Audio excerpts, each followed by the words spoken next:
There is this nice article in the Lancet that looks at all the lessons that were learned from the COVID pandemic in terms of how to deal with pandemics, what data are needed, and so on. I think there is a huge lesson in that for climate actions as well. We have already discussed elsewhere how COVID stimulus funds came along and started providing money for spending more. Carbon footprints have gone up again, etc. And now we have another lesson coming from the Russian invasion of Ukraine.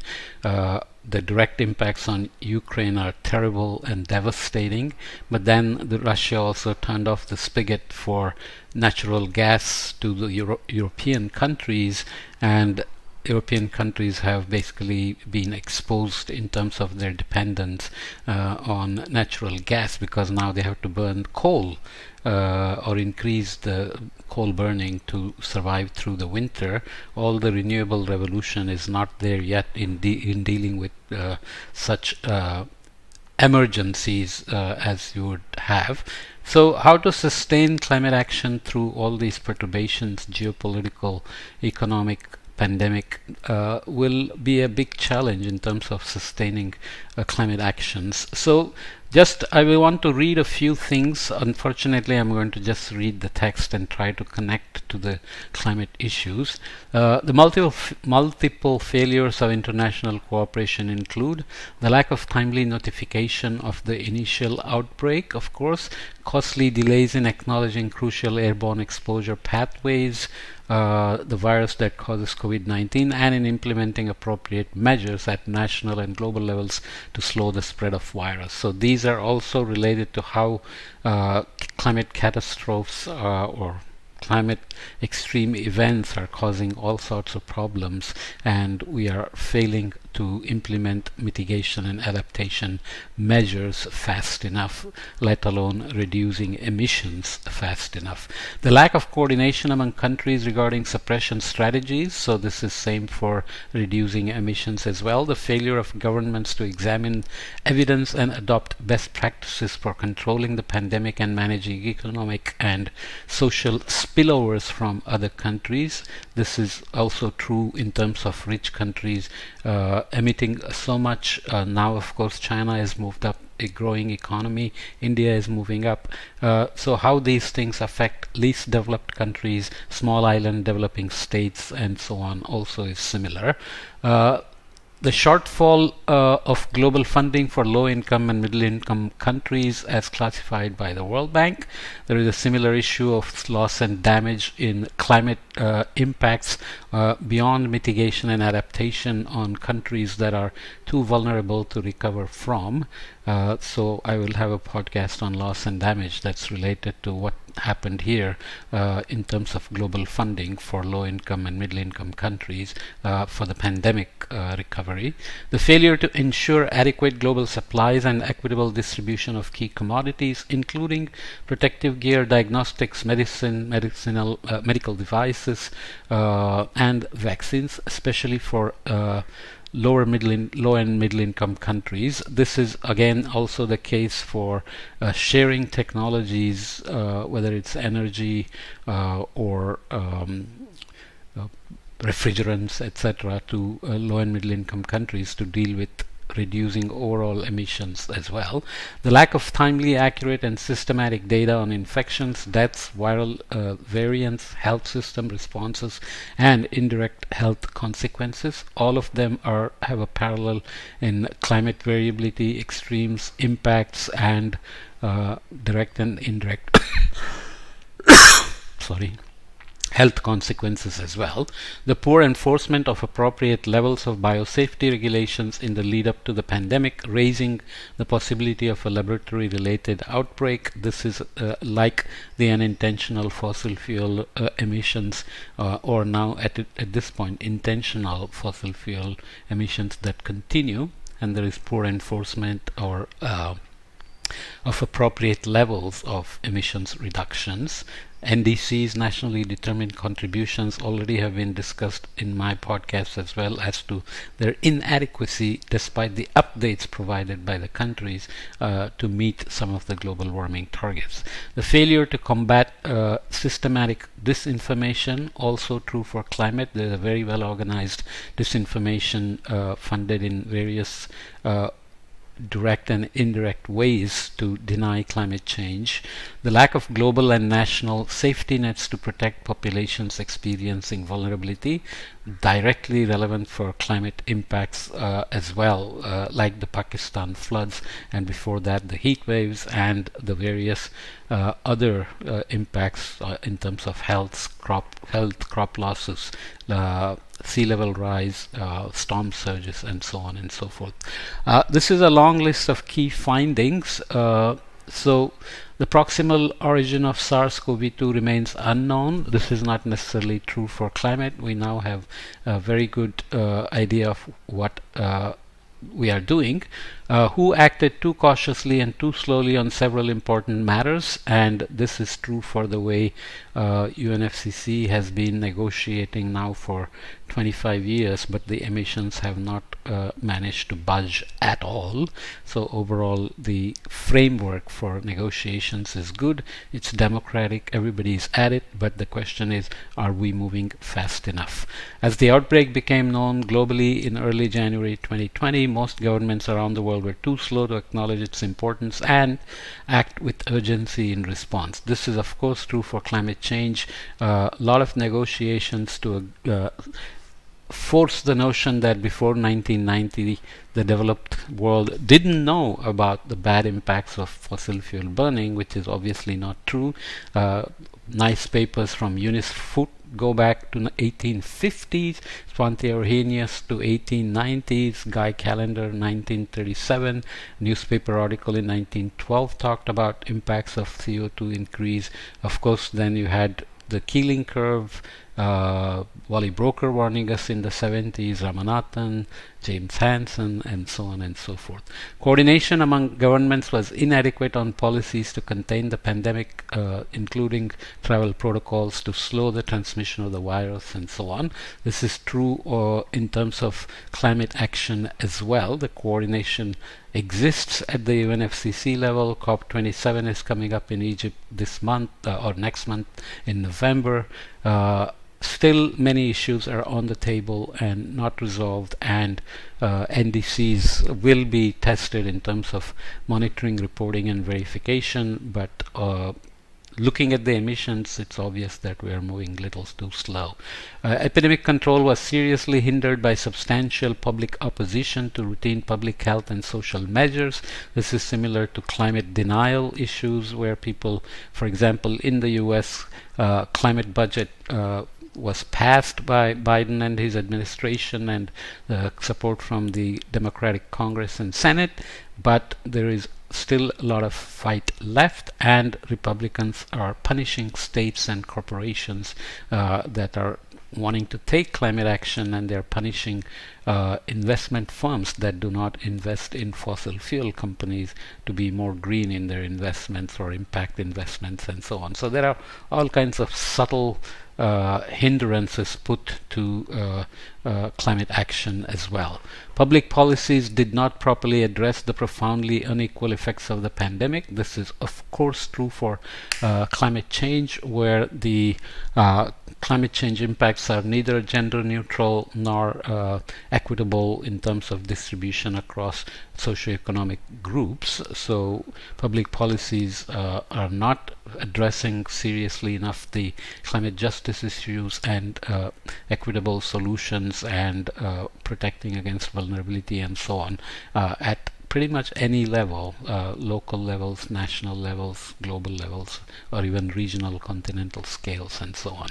Among high-income countries, those with strong and resilient national health systems, including public health systems that complement clinical health care, have generally fared better at addressing COVID-19 and maintaining non-pandemic related health services.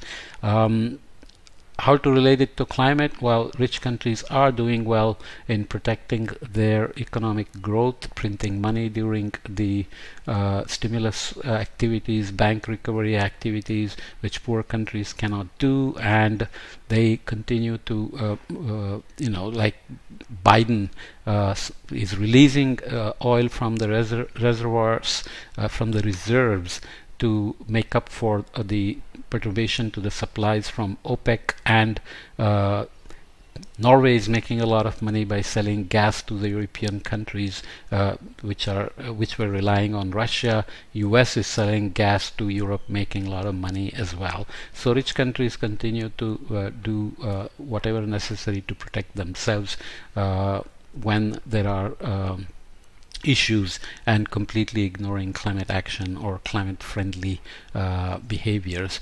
Rapid development of multiple vaccines has been a triumph of the research and development system, and the result of long-standing public and private investment and cooperation. We can take this as an analog to the continued improvements in solar efficiencies, deployments of renewables, some climate finance made available, and the continued negotiations under UNFCCC, like COP27, and progress, although it's not fast enough by many measures. Economic recovery depends on sustaining high rates of vaccination coverage and low rates of new clinically significant COVID-19 infections, and on fiscal and monetary policies to mitigate the socio-economic effects of the pandemic and prevent a financial crisis. So this kind of cascade, going from the pandemic, lockdowns, economic perturbations, health impacts, morbidities, productivity loss, etc., leading to financial crisis, are being dealt with. But again, economic recovery here includes the stimulus funds provided by many governments to recover help the economy recover in the post-pandemic year, and this has led to more spending and rapid acceleration of emissions back to pre-pandemic levels. So economic recovery, economic growth always remains a high priority, and climate action will always take a backseat, and this is true also for the pandemic.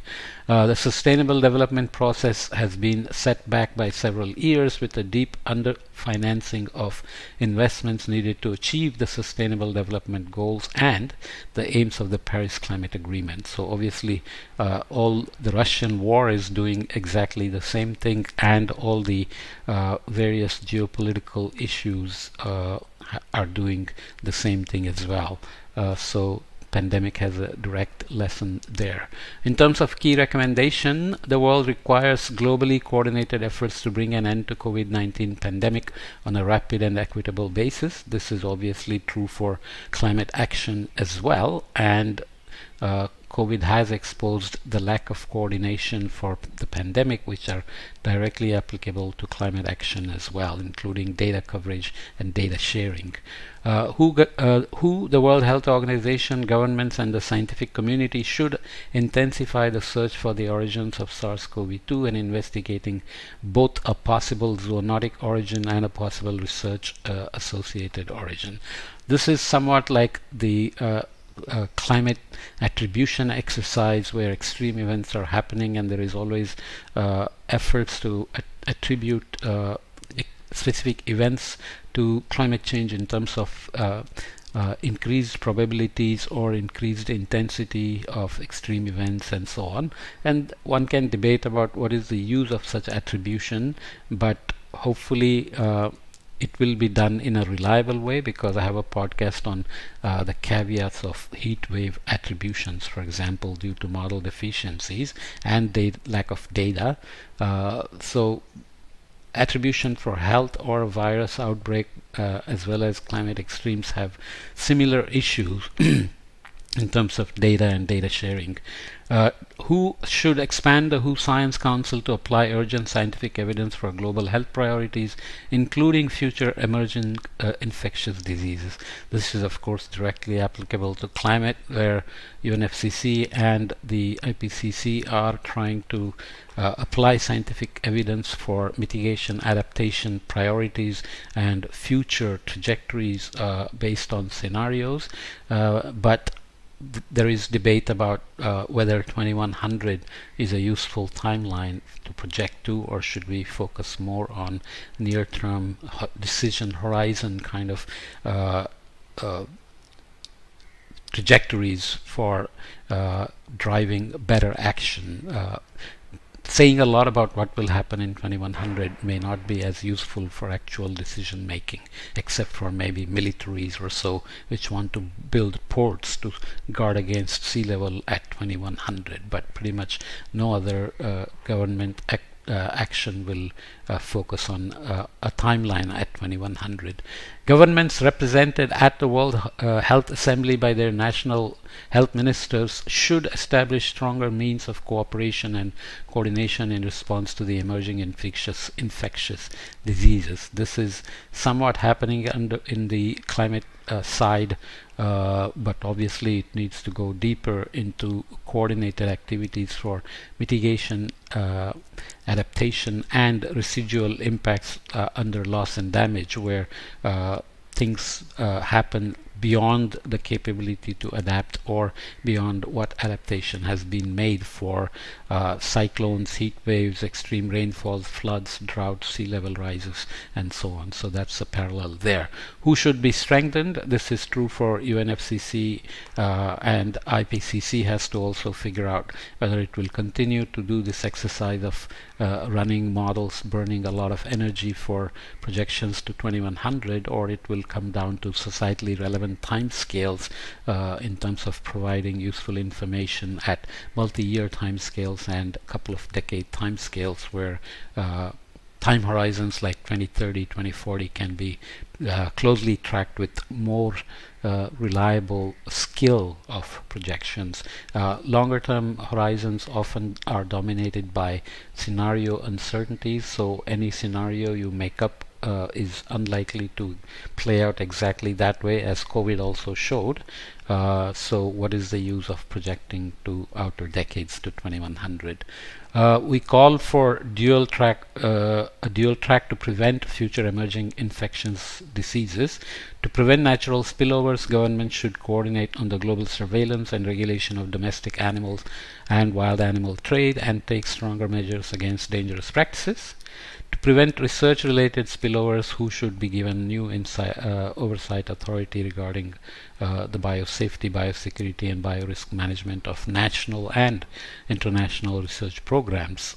Well, this is slightly different than what happens in climate, but in climate there are spillovers of methane leaks, export of material manufactured one place, consumed elsewhere, assuming that your carbon footprint is low, and so on. So there are many parallels one can draw in terms of how we are consuming without being mindful about our emissions being spilled over elsewhere. Okay, the World Health Assembly, in conjunction with the G20 countries, should adopt a 10-year global strategy to bolster research and development capacity and commodity production capacity, including vaccines. Of course, this is also true. Many people have called for like a Manhattan Project for climate.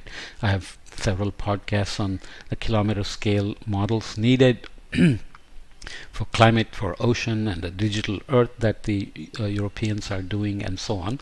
So focusing on these decision horizons and focusing on producing information at appropriate time scale and spatial scale will work better than keep saying what will happen at 2100. Countries should strengthen national health systems on the foundations of public health and universal health coverage grounded in human rights and gender equality. This is true for climate and health as well. Climate is having huge impacts on health and exacerbating a large number of health issues.